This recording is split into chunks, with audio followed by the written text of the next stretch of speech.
Buenos días, buenas tardes alumnos, ¿qué tal? Este material se ha preparado no solamente para llevar la clase a cabo en el salón, sino también para poder nivelar a aquellos alumnos que por motivo de fuerza mayor no han podido asistir. Esto forma parte de un proyecto del área de informática y ciencias. Empezamos entonces con el tema de histología animal. Recuerda que somos organismos multicelulares, pero este conjunto de células no trabaja de manera caótica. Existe una planificación, un orden para ello. Tampoco somos un agrupamiento de células. Nuestras células se dividen en el trabajo. Por eso hablamos de tejidos. Estos serían los objetivos a realizar con el dictado del tema. Es muy importante conocer la estructura y el funcionamiento de los tejidos básicos, ya que de esa manera podríamos más adelante prevenir la aparición del cáncer. Y en el futuro, y en el futuro inmediato podríamos utilizar este conocimiento para resolver satisfactoriamente la práctica, la cual a los alumnos que vayan a ciencias de la salud o a ciencias básicas les va a servir como antesala a lo que desarrollarán en la universidad. Los organismos unicelulares, bueno, no tienen ningún inconveniente, se componen de una sola célula y esta tiene la obligación de satisfacer todas las necesidades del ser vivo. Pero hay cierto grado de vulnerabilidad. Si un bacteriófago o cualquier otro agente destruye la integridad de esta célula, pues este individuo ya falleció sencillamente.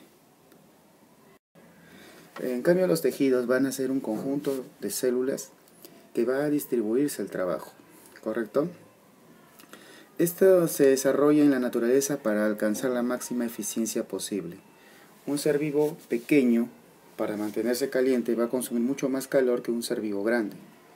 Por ejemplo, si yo tengo un ser vivo de 20 kilogramos, este va a consumir mucho menos calor que un equivalente en ratones de 20 kilogramos. ¿Cuántos ratones necesitaríamos para formar una masa de 20 kilogramos? Pues la cantidad de calor sería mucho más grande de esta masa de ratones que de este ser vivo que de por sí pesa 20 kilogramos. Ahora, por eso decimos que la formación de tejidos nos facilita llegar a alcanzar grandes tallas. Recuerda que el animal más grande que existe en el planeta Tierra es la ballena azul. Esto es posible gracias a que está constituido de tejidos al igual que nosotros. Al tener múltiples células y diferentes órganos, no somos tan vulnerables como los unicelulares. Podríamos perder cierto número de células y aún seguir adelante. Y las células que constituyen un tejido pueden ser semejantes entre sí, o de acuerdo a la función que cumplen pueden guardar ciertas diferencias, pero el trabajo que hagan siempre será complementario. Hay varias formas de clasificar los tejidos, pero para fines más sencillos vamos a considerar 4 tipos básicos: el conectivo, el epitelial, el muscular y el nervioso. No se está mencionando al linfoide, que en otros libros lo hacen aparte, o al dentario. Estos tejidos van a estar formados ya sea, de hecho por células, y algunos van a tener sustancia intercelular, y algunos van a tener fibras hechas de proteínas. Entonces, de forma básica que tengamos esto en mente, ¿no? Los tejidos están constituidos en primer lugar por células, esto no falta. En segundo lugar por sustancia intercelular, que en algunos casos puede faltar, y en tercer lugar por fibras proteicas, que en algunos casos puede faltar. Comenzamos con el tejido. Este tejido va a encargarse de cubrir, proteger, ¿correcto? Cualquier superficie de tu cuerpo necesariamente va a estar tapizado con este tipo de células, con la célula del tejido epitelial. Otra función que van a cumplir es la de producir sustancias como el sudor, la saliva, el líquido prostático, etc. ¿Correcto? Estas células, a diferencia de las otras, van a encontrarse tan fuertemente unidas que va a parecer que estamos frente a una colección de baldosas, de parqué, ¿correcto? Ahora, si están fuertemente unidas, la movilidad entre ellas es nula. En este tejido no podríamos hablar de movilidad. Ahora, entre célula y célula van a existir mecanismos de unión, los nexos, las zónulas ocludes, las zónulas adherens, etc. Pero ese tema se profundizará mucho más adelante. Pero, ¿cómo harían estas células para poder nutrirse si se encuentran fuertemente unidas y no se puede movilizar? Pues en la parte inferior de estas células se va a encontrar un sistema de fibras llamado la membrana basal, que también va a tener una fase líquida allí. a través de la membrana basal o lámina basal, como también lo llaman otros, los nutrientes se van a distribuir hacia la capa inferior de células y estos a su vez lo van a distribuir a las capas superiores si es que existen, ¿correcto? Entonces, estos nutrientes y también los desechos van a pasar de la lámina basal a las células y viceversa, ¿correcto? Para que las células se encarguen de su distribución o su recojo. Ahora, el tejido epitelial puede dedicarse también a la absorción de nutrientes, a la absorción de líquidos, especialmente cuando tiene prolongaciones citoplasmáticas llamadas microvellosidades. En el tejido epitelial vamos a encontrar algunas células que también tendrían ciertas funciones de contracción, ¿no? Y bueno, nuevamente la lámina basal es fundamental y la vamos a encontrar en las capas inferiores del tejido, ¿no? Las células más jóvenes estarán siempre directamente unidas a la lámina basal. Las células más antiguas estarán lo más lejos posible de la lámina basal. Las glándulas son de diferentes clases. Puedes encontrar glándulas hechas de una sola célula como glándulas hechas de múltiples células, ¿correcto? Puedes tener glándulas que produzcan sustancias cerosas, o sea, de consistencia más o menos líquida como las lágrimas, o puedes encontrar glándulas que tengan una producción un poquito más densa, viscosa, cargada ya sea de proteínas o lípidos como las sebáceas, ¿no? Estas células pueden producir moco, pueden producir leche, pueden producir saliva, hormonas, enzimas, etc. Se pueden encontrar en la superficie de la piel, se pueden encontrar en la superficie de algún órgano, se pueden encontrar constituyendo un órgano íntegramente, como es el caso de la glándula tiroides. Todo el interior de la glándula tiroides está hecho de células epiteliales, correcto, que van a producir las hormonas T3 y T4, ¿no?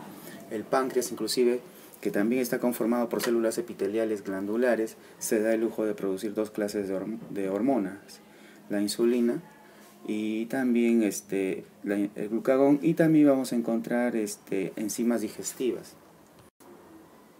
Olvidaba mencionar, ¿no?, de que estas glándulas, al momento de producir su sustancia, su producto, tienen que transportarlo de un lugar a otro, y por lo general se dispone de un sistema de conductos, de tubos, que pueden estar constituidos por tejido epitelial cúbico, monoestratificado a poliestratificado.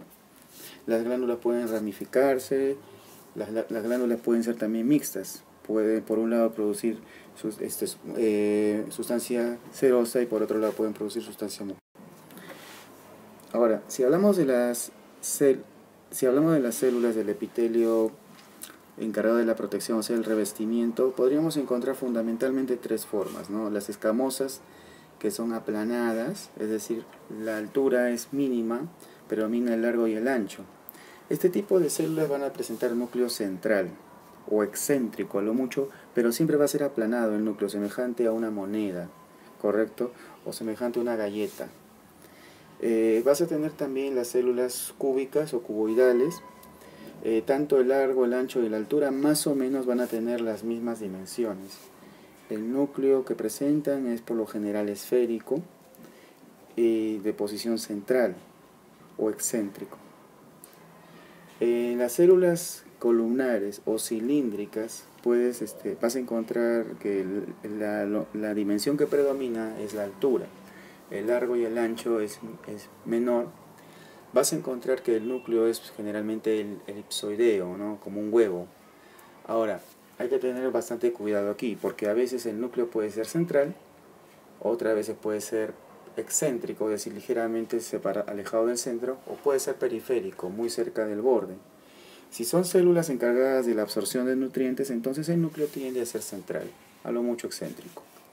Pero si son células que producen mucosidad o alguna sustancia serosa, entonces el núcleo será periférico. El tejido epitelial de revestimiento, si se compone tan solo de una lámina de células, una capa de células, será simple plano, simple cúbico, cilíndrico.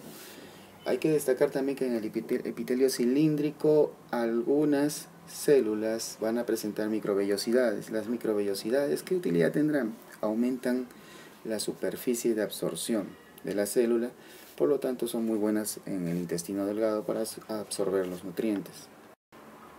En el estratificado vamos a encontrar muchas capas, de 2 a más capas de células, ¿correcto? Como dije hace un rato, las células más jóvenes se van a encontrar abajo y las más antiguas arriba. ¿Cuál es arriba? ¿Cuál es abajo, profesor? Abajo llamaremos a la zona que está inmediatamente junta a la lámina basal, ¿correcto? Este tipo de tejido se encuentra en zonas donde hay mayor desgaste, mayor contacto con el exterior, por ejemplo, el esófago y nuestra piel.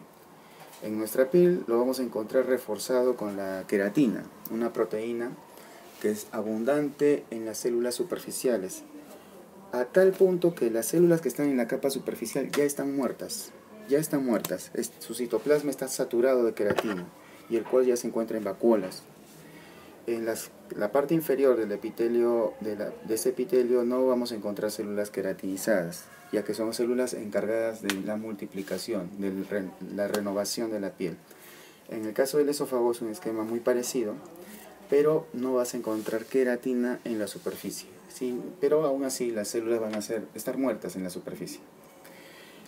Puedes ver este esquema en los labios. La parte externa, la cara externa del labio pues tiene epitelio cornificado, es decir, rico en queratina, y la parte interna del labio está hecho de tejido poliestratificado no cornificado, es decir, carente totalmente de queratina. En el pseudoestratificado, si lo vieras tan solo en un corte histológico, parecería haber varias capas totalmente desordenadas. Generalmente el número de capas se distingue por la altura de los núcleos. Pero cuando los histólogos comienzan a revisar de esa misma parte varios cortes, se dan con la sorpresa de que todas las células que aparentemente formaban muchas capas estaban en contacto directo con la lámina basal.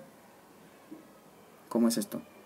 Puedes ver células cilíndricas sumamente altas, largas, verticalmente hablando, claro. Pero al final podrá llegar a la superficie de la cavidad, digamos, de la luz de los bronquios.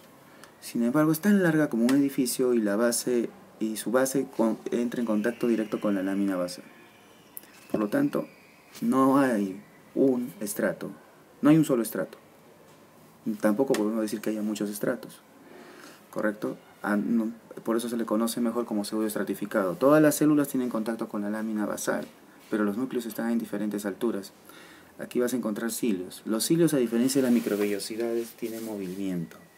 Y este movimiento le va a permitir a este tejido desplazar la mucosidad y junto con ello cualquier germen o toxina. En el tejido conectivo nos vamos a encontrar ya con células que no necesariamente van a estar muy unidas unas a otras. Este tejido lo vas a encontrar rellenando los órganos, brindándole protección, brindándole soporte, brindándole nutrición y también defensa, protege. Este tejido es muy abundante en células, muy rico en células, muchas veces presenta sustancia intercelular y también fibras de naturaleza proteica.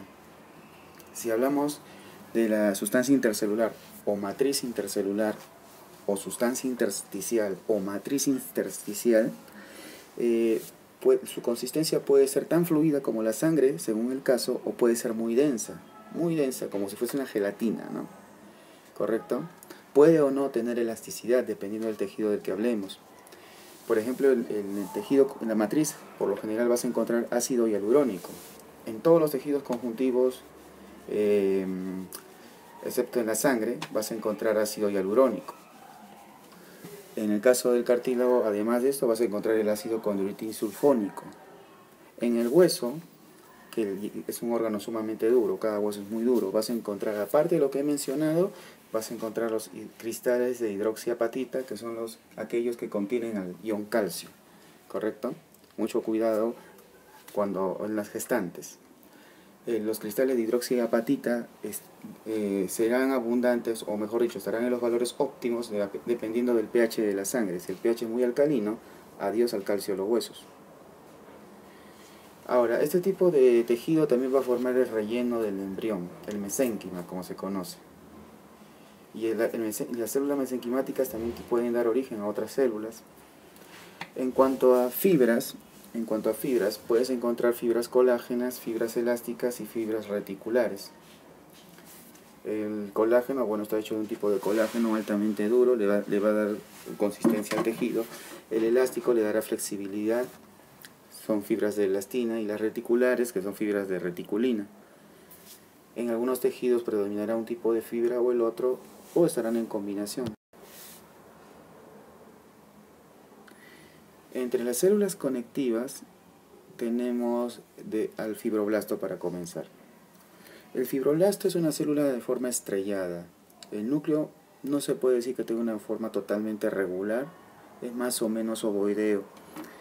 Ahora, esta célula es abundante tanto en el tejido conectivo elástico o laxo y en el denso. Ahora, si va a envejecer, le va a dar mantenimiento al tejido donde se encuentre, se le va a llamar fibrocito. Blasto generalmente es un término que se usa para células jóvenes, y cito generalmente es un término que se usa para células maduras. El fibroblasto es responsable de producir sustancia intercelular y también de producir las fibras, así que va a estar asociado a las fibras muchas veces. Sin estas células no se cicatrizan las heridas, por ejemplo. Los adipocitos, que a veces son villanos y a veces no, van a ser células responsables del almacenamiento de las grasas, triglicéridos y colesterol, para ser exacto, ¿correcto? Cuando son muy abundantes van a causarnos problemas de sobrepeso u obesidad. Estas células se originan de una progenitora que no tiene la vacuola de grasa, y puede pasar con ella tres cosas. Si hay abundancia de grasa en nuestra sangre, si hay abundancia de carbohidratos en nuestra sangre, glucosa para ser exacto, esta glucosa va a ingresar a estas células y se va a convertir en triglicérido. Ahora, si hay mucho triglicérido en su interior, aumentará de tamaño. Y en algunos casos, la célula, al tener suficiente materia prima para fabricar triglicéridos, se multiplica. Entonces vas a tener un tipo de obesidad donde los adipocitos se van a hacer muy grandes, y otro tipo de obesidad donde los adipocitos van a hacerse muy numerosos. En el primer caso es relativamente fácil bajar de peso, en el segundo caso es más complicado. Y ni hablar de aquellas personas que tienen las dos situaciones, es decir, sus células tranquilamente pueden aumentar de tamaño, pero antes se van a multiplicar. A esas personas generalmente tienen obesidad tipo 3, es muy difícil de revertir esa situación. Pero lo que he descrito es más ajustable con las células adipocitos, los adipocitos del tipo amarillo o blanco.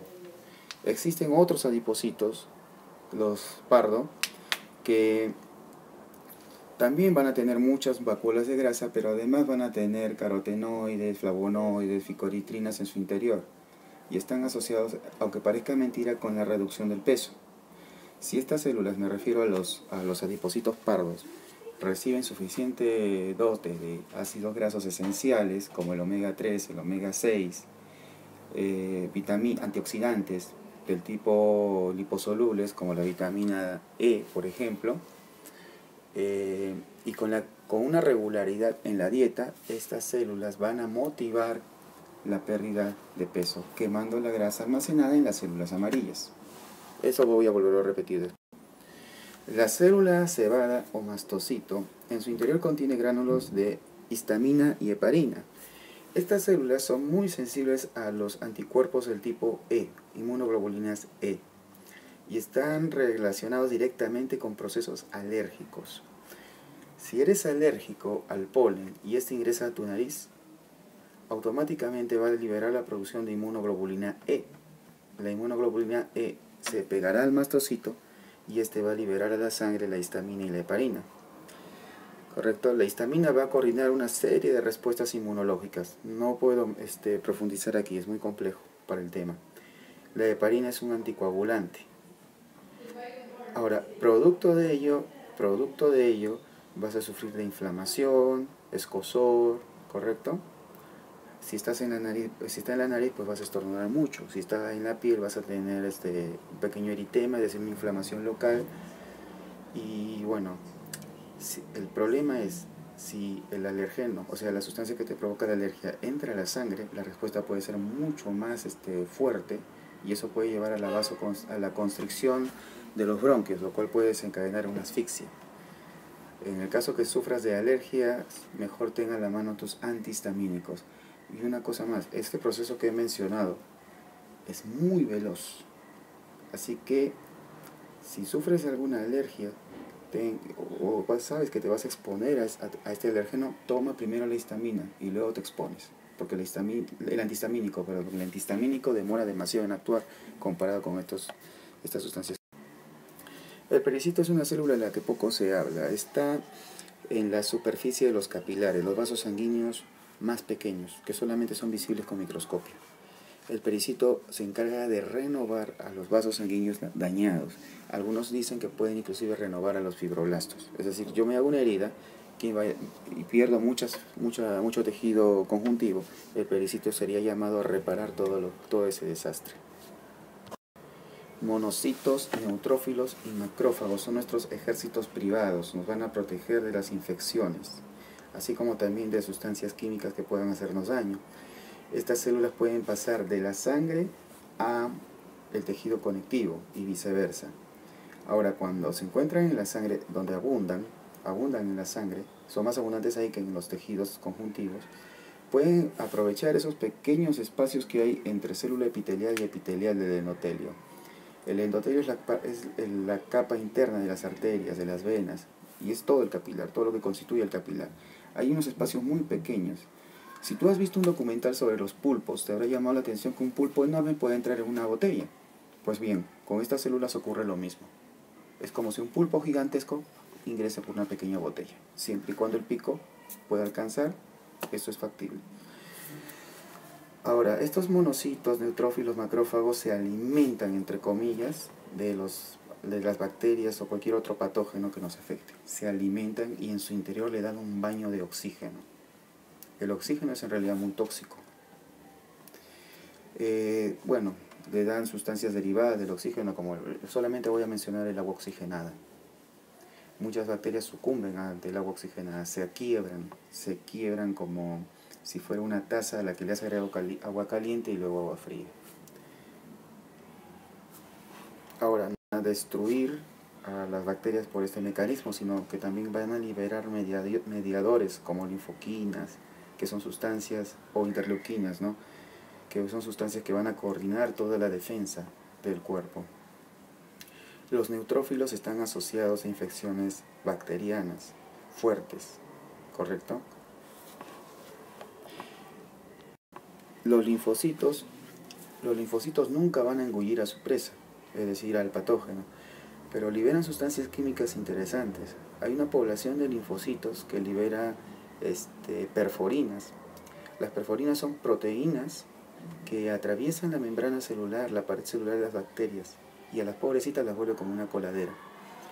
A los que les gusta el cine negro, el cine especializado en la mafia de los años 30, pues una analogía sería el uso de la famosa Tommy Gun, la ametralladora.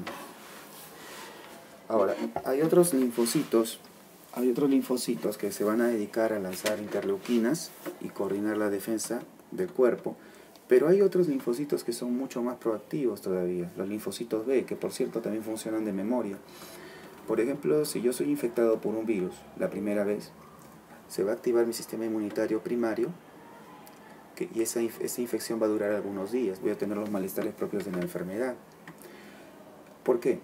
Porque dentro de mis órganos linfoides hay un macrófago buscando un linfocito en particular, un linfocito B. El único linfocito B preparado para fabricar anticuerpos contra esa bacteria, contra ese virus, contra ese parásito. ¿Correcto? Cuando ese linfocito B es encontrado, automáticamente se multiplica y la mitad de esta población se convierte en célula plasmática, la que tenemos en la parte inferior de la diapositiva. Y la célula plasmática produce anticuerpos. Y los anticuerpos son bombas inteligentes, son misiles Tomahawk inteligentes. Persigue únicamente a la bacteria o al virus o al protozoario que indujo su producción, o al hongo también, ¿no?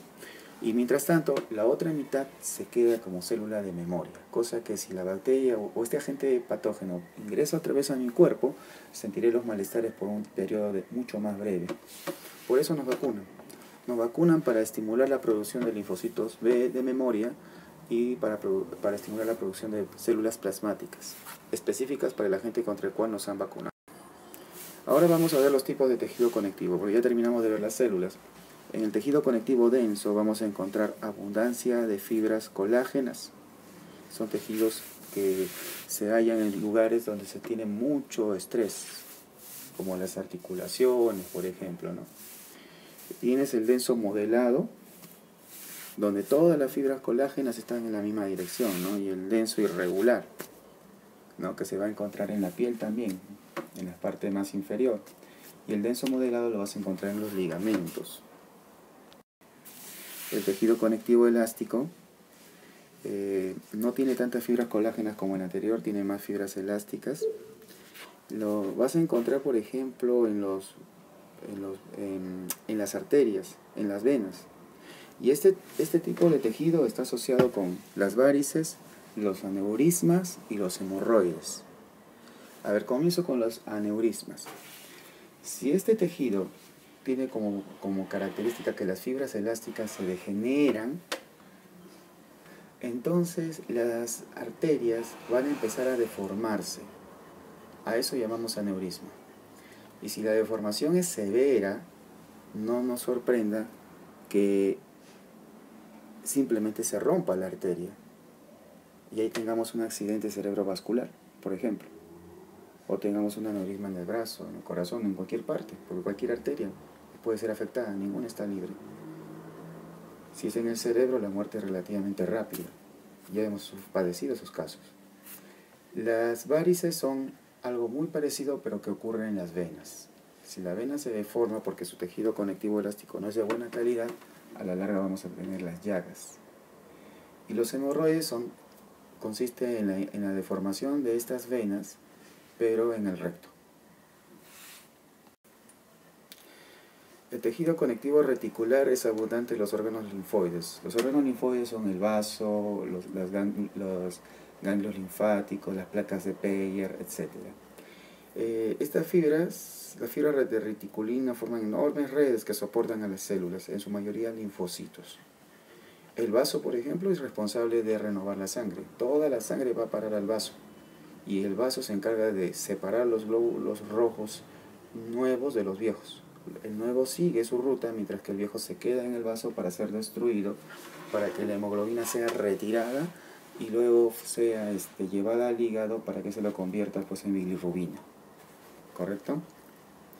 Si sufres una lesión en el vaso, debe ser atendido en menos de 1 hora, ya que su sangrado es peligroso y en el proceso terminas muy atontado también. Las toxinas se liberan y no puedes dar razón de nada. El tejido conectivo adiposo hay de 2 clases, la grasa amarilla y la grasa parda. La grasa amarilla y la grasa parda te van a dar aislante térmico, protección mecánica y van a servirte de reservas nutricionales, ¿no? Para el tiempo de las vacas flacas. Pero la grasa amarilla se limita a almacenar, a protegerte de los golpes y a darte calor, nada más. Y es el que lo vas a encontrar muchas veces debajo de la piel, es subcutáneo. Se va a encontrar también en el omento. El omento es una membrana que va a funcionar como una especie de bolsa que va a contener a los intestinos. El omento debería ser transparente, pero como nosotros tenemos una dieta rica en grasas, en ácidos grasos saturados inclusive, el omento no va a tener ese color, esa característica de ser transparente, va a ser amarillento. Ahí tienes la razón. Otros lo llaman este tejido la grasa blanca. Ahora, está asociado al sobrepeso, ya lo dije hace un momento. La grasa parda o grasa marrón va a estar mucho más adentro del cuerpo, en órganos muy próximos a la columna vertebral. Y lo interesante de este tejido es que tiene caroteno. El colesterol almacenado acá, a diferencia del colesterol almacenado en la grasa amarilla, difícilmente se va a oxidar. ¿Y esto qué significa? Al no oxidarse, no nos va a traer problemas cardiovasculares. Si en algún momento te diagnostican hipercolesterolemia, o sea que tienes un elevado número de colesterol en la sangre, tienes que comenzar a tomar vitaminas. Pero mejor evita esto. No comas a cualquier hora. Ten tus horarios definidos para almorzar, para cenar. ¿Correcto? ¿Y qué es lo que va a pasar? A eso le sumas el consumo de ácidos grasos esenciales, de DHA, ARA, omega 3, omega 6, omega 9. Le sumas eso, un poco de actividad física, y la grasa marrón solita va a encargarse de que pierdas peso. La grasa marrón va a entrar en actividad y va a producir las famosas leptinas. Las leptinas son las hormonas de la saciedad. Si yo ya estoy lleno, mi estómago produce leptinas, pero también mi grasa parda. Y al producir leptinas, adiós al hambre, hasta la siguiente hora. Y además van a estimular a la termogénesis. Hay que tener en cuenta que el consumo de grasas no es lo que nos engorda. Lo que nos va a engordar es el consumo de carbohidratos, para ser exacto, glucosa. ¿Correcto? La glucosa va a ingresar tranquilamente a las células, va a ser procesada, y si hay demasiada glucosa en la sangre, entonces esta irá a parar a los adipocitos y se convertirá en triglicérido, con ayuda de la insulina. La insulina motiva todo esto. La adrenalina, en cambio, ordena a las células quemar estas reservas. Ahora, también el colesterol se almacena acá, y si tienes por ahí algún ácido graso saturado, también puede terminar almacenado acá. La sangre y la linfa. Bueno, la sangre es más conocida, todo el mundo se ha hecho alguna herida. La sangre se va a encargar de llevar de un lado a otro tanto nutrientes como desechos, según corresponda. Las hormonas también, que son los medios de comunicación entre diferentes células. Las interleuquinas también van a estar ahí, ya las he mencionado. El oxígeno va a estar dentro de los glóbulos rojos o disuelto en la sangre. La sangre también tiene unas proteínas llamadas el complemento. Estas proteínas están desarmadas, pero si entra un agente patógeno, se ensamblan y lo destruyen, lo perforan. La sangre por sí sola es tóxica para las bacterias y otros microorganismos. La linfa, a diferencia de la sangre, no tiene un solo glóbulo rojo, ¿correcto? Y tiene un mayor número de glóbulos blancos. La sangre va a circular en las arterias, en las venas y en los capilares. La linfa se limita a los vasos linfáticos. La linfa es rica en grasas, en los kilomicrones.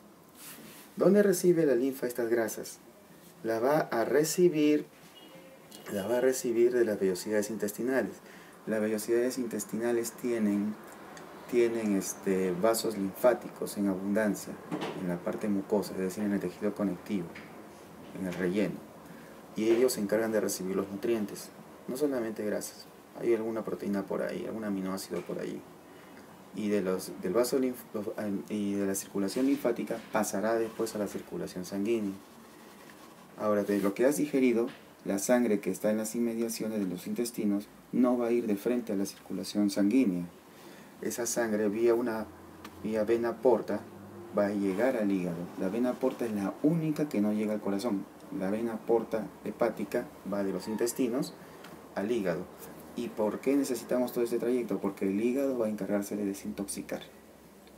Muchos de los alimentos que consumimos están saturados de toxinas. El hígado tiene que neutralizarlas, si no, adiós. Bueno, tanto la sangre como la sangre sobre todo va a barrer con los desechos, va a contener los minerales. Su pH debe ser bien vigilado. Si es demasiado ácido o demasiado alcalino, a priori tendremos problemas con cálculos. Pero si es demasiado ácido, vamos a exponernos al cáncer. La sangre se puede coagular. Si no fuera así, todos moriríamos desangrados en algún momento. En la sangre los factores de la coagulación están disueltos, pero cuando hay una herida de por medio, van a solidificarse y formar el coágulo primero y la costra después.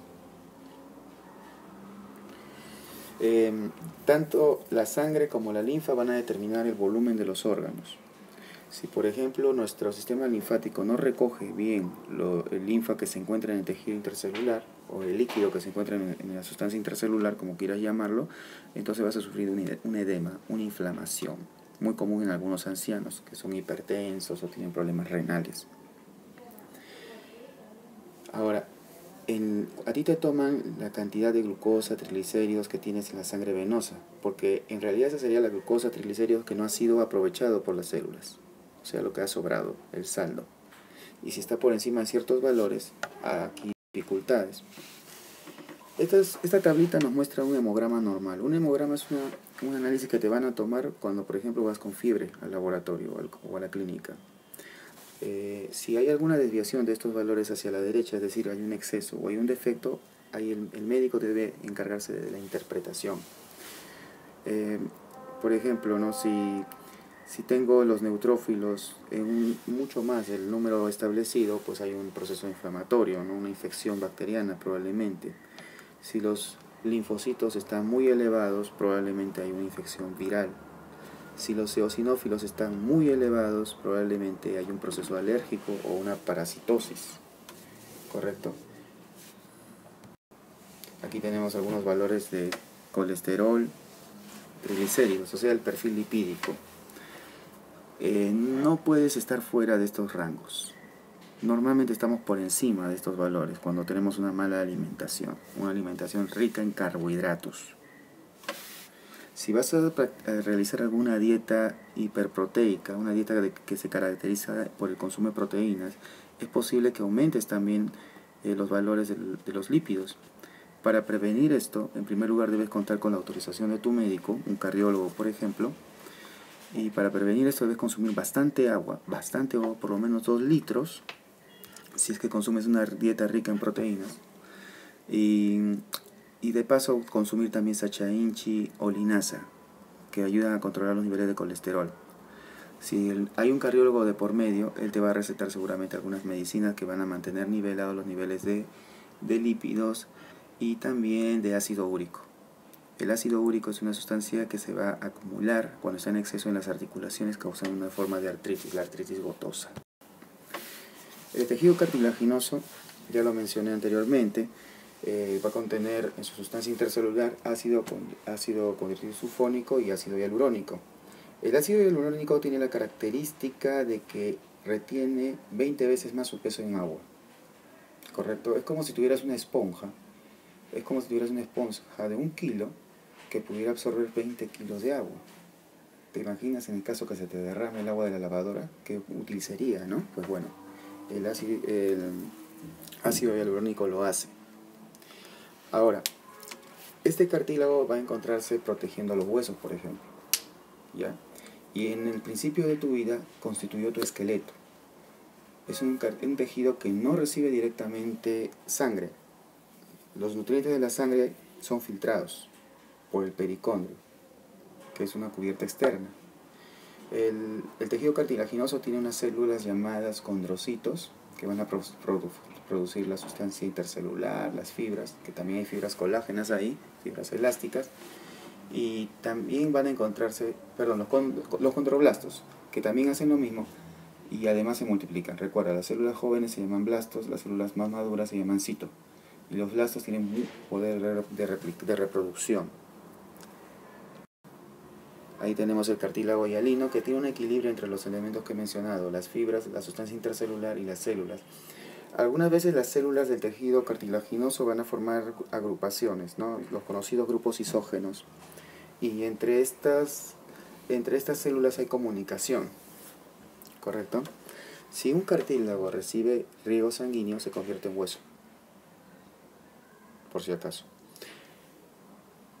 Ese cartílago lo vas a reconocer, por ejemplo, en el pollo. Cuando le quitas la patita al pollo vas a ver una cubierta blanquecina o azulosa en la parte extrema del hueso, en la parte distal. Ese es cartílago hialino. Sirve para formar es un mecanismo de protección. Las articulaciones están sometidas a mucho impacto. El fibroso se va a encontrar en zonas del esqueleto donde haya no solamente contacto entre hueso y hueso, sino también bastante desgaste. Aquí hay bastantes fibras colágenas, ¿correcto? Lo vas a encontrar, por ejemplo, en los meniscos, ¿no? Y en los discos articulares. Y en los tendones, zona de alta actividad física. Tienes el cartílago elástico. Es aquel cartílago que se va a ubicar en órganos que requieran cambiar de forma y al mismo tiempo tener una solidez determinada, ¿no? Por ejemplo, lo vas a encontrar en en la trompa de Eustaquio. Regula la presión del oído en función de la presión de la faringe. En algún momento va a tener que aumentar la presión o disminuir, y este aumento o disminución de la presión va a generar alteraciones en la forma. Si la trompa de Eustaquio estuviese hecha de tejido cartilaginoso denso, entonces, como el anterior, entonces sencillamente se quebraría. Sería como meter una botella de vidrio llena de agua al congelador, algo así. Puedes meter una botella de plástico al congelador llena de agua, pero no una botella de vidrio, porque no puede cambiar su forma. El plástico sí lo hace. Esto es una analogía con el tejido cartilaginoso elástico. El tejido óseo original del tejido conectivo cartilaginoso presenta 3 clases de células: los osteocitos, los osteoblastos y los osteoclastos. El osteocito y el osteoblasto van a encargarse pues de darle forma, modelar a esta célula, darle tejido, darle sustancia intercelular, enriquecerla con fibras, ¿correcto?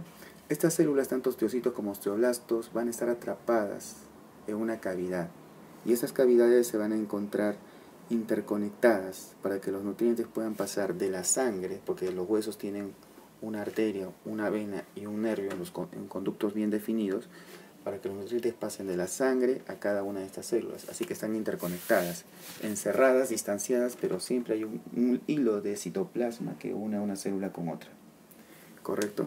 Ahora, si vemos estas células a lo lejos con el microscopio, vamos a ver un patrón de anillos alrededor de un vaso sanguíneo, y los osteocitos y los osteoblastos dándole vueltas como un anillo. Eso se conoce como la osteona. En esta imagen estamos viendo una osteona. En el centro, bueno, la arteria y la vena no se visualizan, pero vemos unos anillos concéntricos. Ya, todo ese conjunto de anillos concéntricos es la osteona. Y las células que ocupan parte de la osteona, que apenas se pueden distinguir, están interconectadas. Este tejido es abundante en lo que he mencionado antes: el ácido hialurónico, el ácido condríteo y sulfónico, y también los cristales de hidroxiapatita. Si el pH de la sangre baja, es decir, se hace más ácido, los cristales de hidróxido de apatita pierden el calcio, ¿correcto?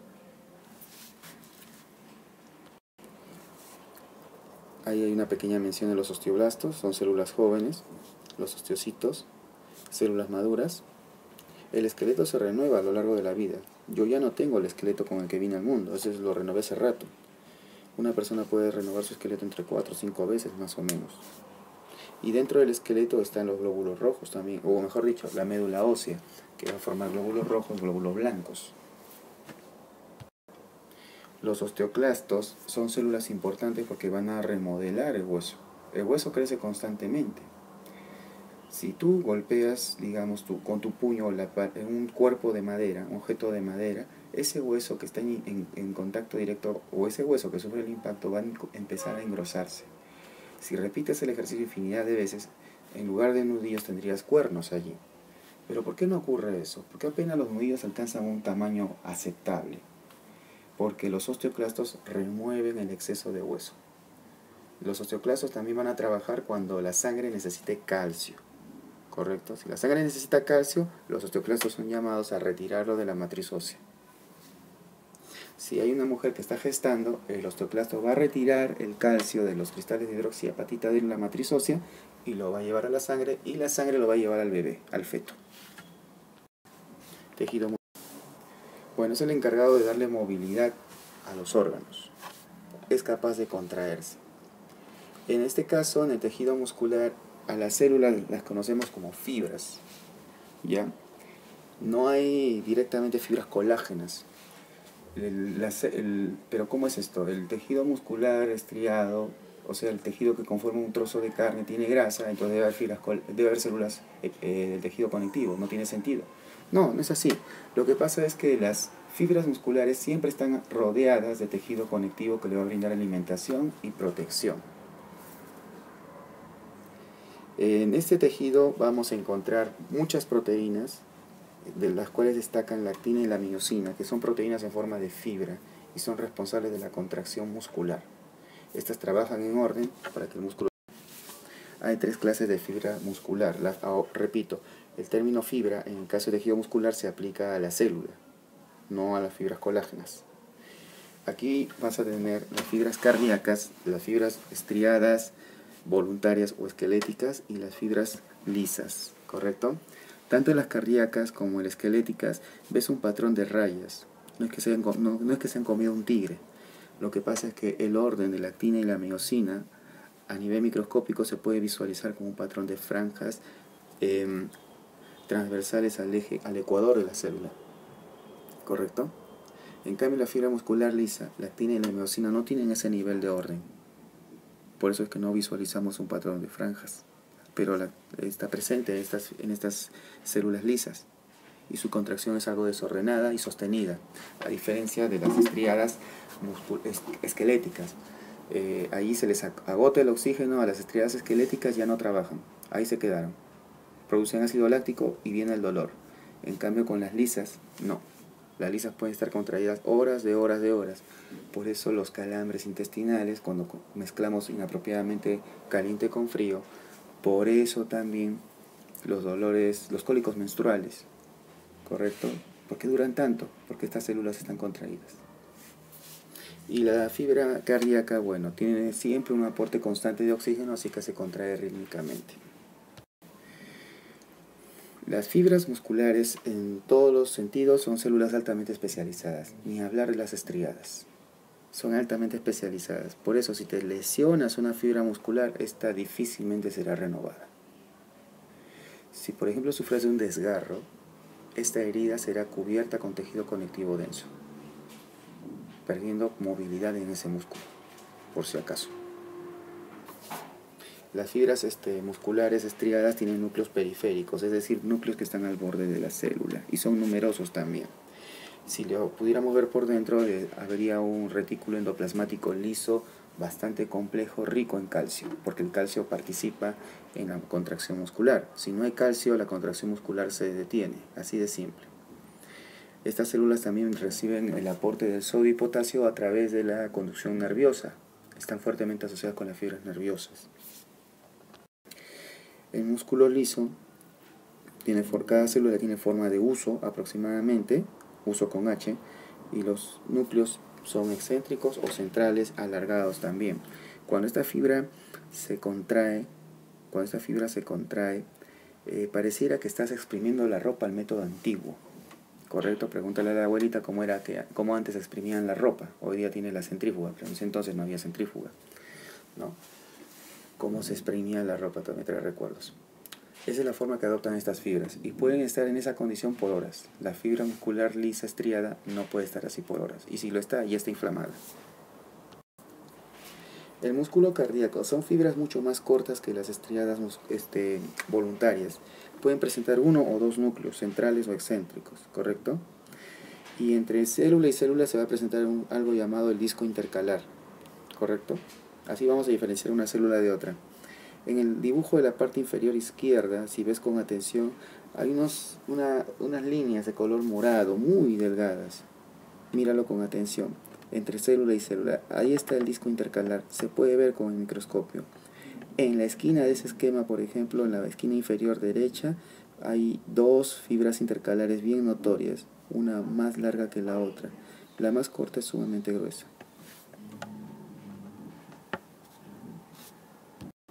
El tejido nervioso se va a componer de dos grandes linajes de células. Las neuronas, que son altamente especializadas, se encargan de recibir y transmitir el impulso nervioso, y las células gliales. Las neuronas serían como los reyes, las células gliales serían como la corte y los sirvientes de estas células. Van a transmitir el impulso. Las neuronas transmiten el impulso eléctrico, el impulso nervioso, pero no lo va a hacer como si fuera un alambre, un cable, no. Aquí la corriente es alterna y no hay movimiento de electrones, por si acaso, sino que hay movimiento de un lado a otro de cationes, de sodio y potasio, que son iones con carga positiva. Hay diferentes clases de neuronas, multipolares, unipolares, pseudo-monopolares, dependiendo de la función que cumplan. Hay algunas que son sensitivas, hay algunas que son motoras. Las neuronas son ricas, por ejemplo, en mitocondrias, ya que el impulso nervioso requiere una cantidad terrible de energía. Si las prolongaciones se encuentran en la parte central de la célula, o sea, el soma, se le conoce como dendritas, ¿ya? Las dendritas le van a permitir interconectarse una neurona con otra. El núcleo es generalmente central.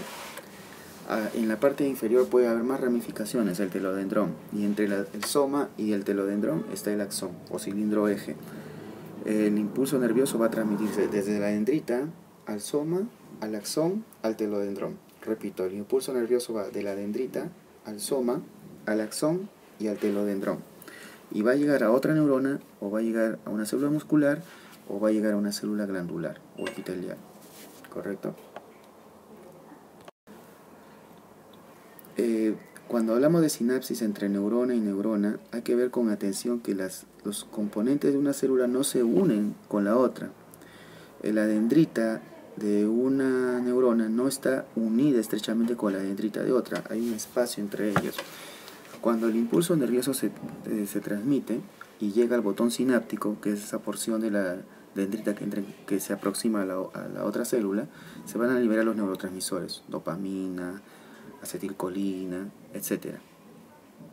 Estos neurotransmisores iniciarán el impulso nervioso en la otra célula. Y hay un espacio allí, el espacio intersináptico o espacio sináptico simplemente. Es necesario la liberación del calcio para que el movimiento de neurotransmisores se produzca. Y es necesario que la neurona que recibe los neurotransmisores también reciba cloro, iones cloro, ¿correcto? Por eso es fuerte la adicción con el clorhidrato de cocaína. Ahí tenemos un esquema que nos muestra cómo es la transmisión nerviosa, ¿no? El movimiento de iones. ¿Cómo interpretamos este esquema? No es que los electrones, repito, aquí los electrones no se mueven, sino es un movimiento de afuera hacia adentro de partículas con carga positiva, lo que va a generar una ola, como si estuvieras en un estadio. El sodio ingresa al axón y el potasio sale, ¿correcto? Ingresa el sodio y sale el potasio. Y cuando todo se restaura, el sodio ingresa y sale el potasio. Pero en el momento en que necesitamos conducir la electricidad, va a entrar el sodio y va a salir el potasio. Esto genera una onda. Va a generar una onda que se va a traducir como un flujo eléctrico. Pero en realidad no son los electrones los que se mueven, ¿ya? Ahora, si este flujo eléctrico es de baja intensidad, la neurona que lo reciba no va a actuar. Si tiene una intensidad apropiada, ¿ya? Ahí la neurona que reciba el impulso va a poder actuar. Ahí tenemos al lado izquierdo del esquema un detalle sobre el espacio intersináptico y algo así, con una idea de las células gliales, ¿no? Las células gliales son de diferentes clases, ¿ya?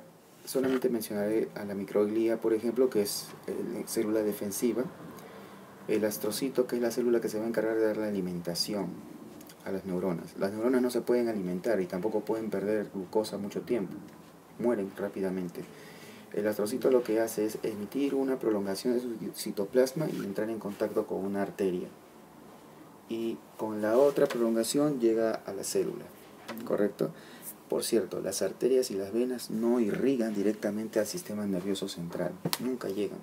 Hay una serie de filtros ahí llamadas las meninges, y al final de las meninges está la barrera hematoencefálica. Y la barrera hematoencefálica está formada por estas prolongaciones citoplasmáticas de los astrocitos. Son células que solamente movilizan los alimentos. Los oligodendrocitos van a producir mielina. La mielina es una sustancia aislante. El cable de cualquier teléfono tiene un aislante, ¿correcto? La célula de Schwann va a hacer lo mismo, producir la mielina, un aislante. El oligodendrocito trabajará en el sistema nervioso central. La célula de Schwann será más abundante en el periférico, es decir, en los nervios. La célula epidimaria va a producir líquido cefalorraquídeo. La organización de los tejidos va a dar origen a los órganos, ¿correcto? Y la organización de los órganos va a formar los aparatos y sistemas, aunque ahora se está estilando a decir solamente sistema. Cuando hablamos de cáncer, cuando cualquier célula de nuestro cuerpo decide multiplicarse de manera exagerada, ¿correcto? Se multiplican de manera exagerada y además alteran su forma, su tamaño, y son células que además llaman vasos sanguíneos. Ese es el problema de los tumores. Un tumor es un órgano completamente anormal que además necesita mucho oxígeno, muchos nutrientes. Por lo tanto va a enviar mediadores a la sangre para atraer a los vasos sanguíneos. Y eso a veces hace muy difícil operar los tumores. De repente está en un lugar fácilmente operable, pero está tan lleno de vasos sanguíneos que al cortarlo se produciría un enorme sangrado. ¿Correcto? Basta que una célula sufra una mutación y no sea destruida por el factor de necrosis tumoral de la sangre para que se pueda convertir en un cáncer. ¿Correcto? Generalmente los cánceres forman una neoplasia, un órgano, un tumor, pseudo órgano quiero decir, y otras veces no. La leucemia, por ejemplo, no forma ningún tumor, son glóbulos blancos desbocados que se multiplican y destruyen y hacen mucho problema, causan mucho problema. Si no quieres verte afectado por el cáncer, te recomiendo que ahora consumas omega 3, ¿correcto? El omega 6 en grandes cantidades, en una proporción bastante alta, te expone al cáncer, cualquier tipo de cáncer. El omega 6, por eso repito, hay que controlarlo. El omega 3 no. El omega 3 es una especie de vacuna, entre comillas, contra el cáncer, ¿correcto? Si te consumes alimentos ricos en omega 3 casi toda tu vida, entonces es poco probable que te dé cáncer de colon.